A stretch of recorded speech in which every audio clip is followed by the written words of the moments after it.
Hello and welcome to India Fights Back with your host Rajat Kane. Well, in this episode, we'll talk about vaccination and the pace of vaccination when it comes to private sector. We have seen in a new phase of vaccination after centers start procuring vaccine for the states, that's 75% procurement by the center and the remaining 25% by the private players. There has been spurt in vaccination drive. The first day itself, we vaccinated more than 85 lakh people.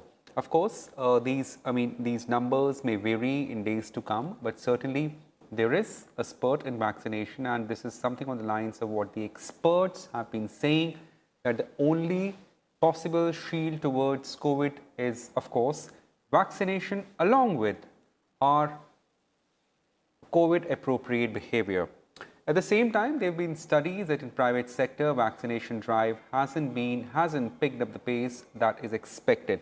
There have been some figures that in the last 2 months, of the number of vaccines procured by the private players that's been administered by the private hospitals, more than nearly 50% of them are lying unused. So clearly, what are the reasons behind that and how it will affect vaccination drive if such a pace continues? To discuss on this important issue, we joined with Mr. Bishnu Panigrahi. He is Group Head, Medical Strategy and Operations, Fortis Healthcare. Many thanks, Mr. Panigrahi, for joining us. And Dr. K. Madan Gopal, he's Senior Consultant from Niti Aayog. Many thanks, Dr. Madan Gopal, to be a part of the show once again. Let me start with you, Mr. Bishnu Panigrahi, Group Head, Medical Strategy and Operations, Fortis Healthcare. Sir, what has been response of vaccination drive that wherever your hospitals are administering vaccination? So, thank you for giving us the opportunity. On behalf of Fortis Health, I'd like to thank Rajya Seva TV. Thank you. We started the vaccination program, if you recollect, when the Prime Minister rolled it out on 16th January this year. Right. First, we got all our healthcare workers vaccinated. In fact, I'd just like to share with you all that across a network of hospitals, we have around 26,000 healthcare workers, doctors, nurses, technicians, even our outsourced workers like GDAs and all that who work there. And out of the 26,000, we have vaccinated upwards of 20,000. And that was the first phase 1, phase 2. And then when it opened up for the public 60 years plus and 45 years plus with comorbid conditions, again, we took it. And initially, if you recollect, it was the government which was supplying the vaccines directly to whether to the public hospital or the private hospitals. And we were taking it, and then there was a service charge of 150 rupees. So that was there. When it was opened up, that 25% will come to the public sector, to the private sector, and we started procuring directly from the respective manufacturers. In other words, from Serum Institute and Bharat Biotech. The major chunk we got from Serum Institute, and to a lesser amount from Bharat Biotech. And it was going off very well. Across our network, we did it not only inside the hospitals, we also went to and did it in the residential complexes. We did it even at the World Bank office. In Mumbai, we are doing it at the Reserve Bank. So it happened. But of late, when this change happened, if you recollect, that earlier it was 50% was with the center, 25% state, and 25% was for private sector, where we were getting it directly. After this change came up, when government said that the 70% the government will take and they will do the distribution to all the public hospitals across the country, and the 25% will be with the private sector can pick up. But there's a rider there. That is where the confusion has happened. Is there that because there was a hue and cry that the big boys, if we can call it, whether it's Fortis, Apollo, Max, Medantas, Manipals, they are picking up the major chunk and the smaller hospitals are not getting it. So there was a change in the tack. They said that the respective states, because health is a state subject, so the states will decide how much to give to, say, to an Apollo, to a Fortis, to a Max, to a Medanta, to Manipal, or to XYZ. So with that, what has happened, the orders that we are looking at to get from the manufacturers, they also were in the quantity, so that has stopped. So this is where the hitch is now. So we are, whatever vaccines we had in the initial phase, that we are in about to exhaust now. So until this clarity is there, we are already in every state in the respective district that we have hospitals. We have sent out our requirement to the respective authorities. But so far, we have not got back about how much we'll get. So the stock is yet to reach us. And No, so we basically, payment. yeah, Mr. Panigray, I understand. You see, there is certainly requirement for vaccines, and of course, like we totally understand the intentions of the private sector, and of course, like the government is there helping you out. What we are asking here is, in particular, the center has, it has written that there is in last 2 months, private hospital has got 2 crore Covishield jabs, whereas 1.08 crore are still left. So, the underutilization, why is it happening? So, is there any specific reason that has been found by private players that needs to be fixed? The underutilization we are emphasizing. I'll come to one by one. As far as because I can speak on behalf of Fortis Healthcare, I'm not a spokesperson for others. So, if I look at our stock, because every day we review it, and as I speak today, our stocks are pretty limited now. So, in other words, if you so we don't have, say, whatever we took, 30-40% stock still lying unutilized. So we have used it well. So the good thing was we didn't pick up too huge a stock.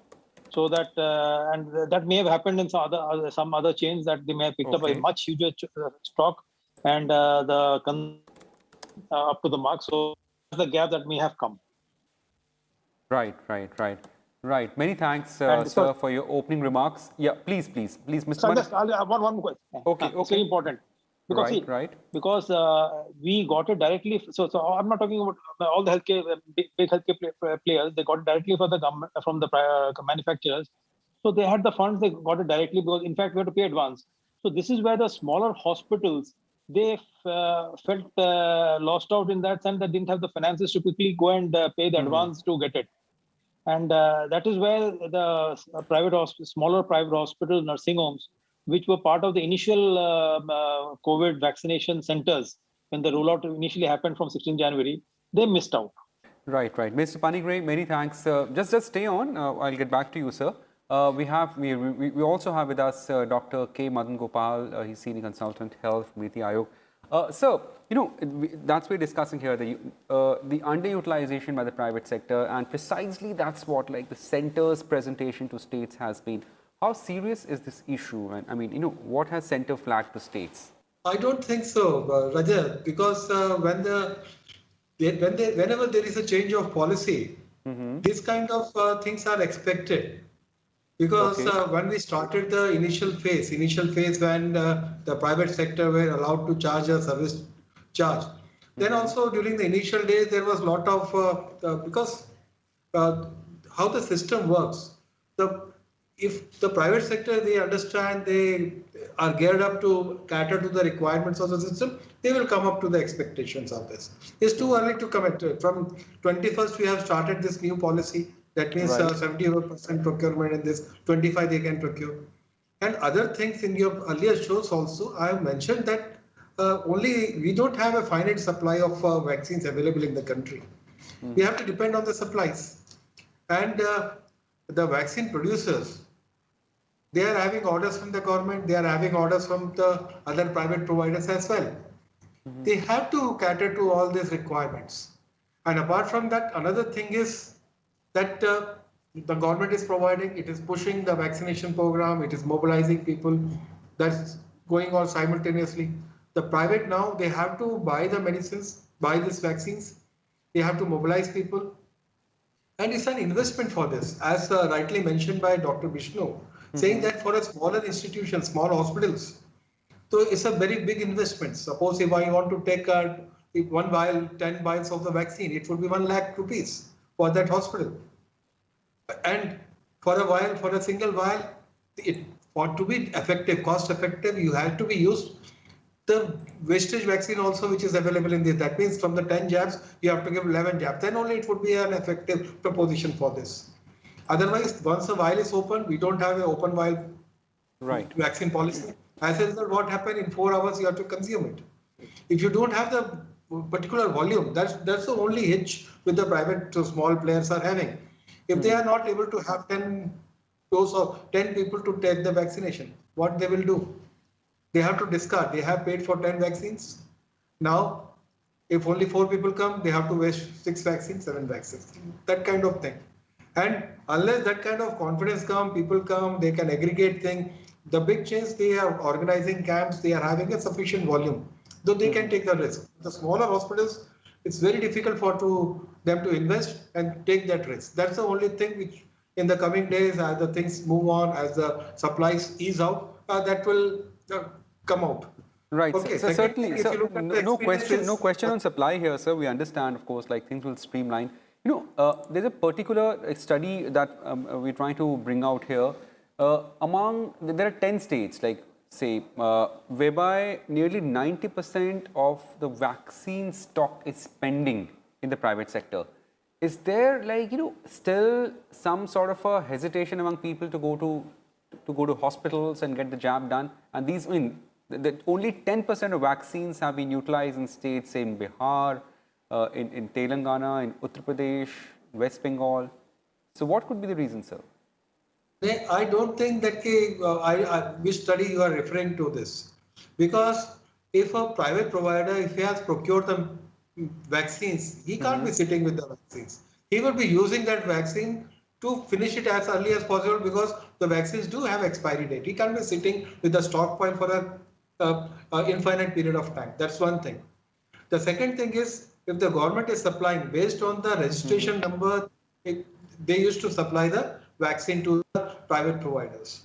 So I don't know which study you are referring, but so I'm referring to nevertheless, what center is written to it states. There's a presentation done by center towards states, sir.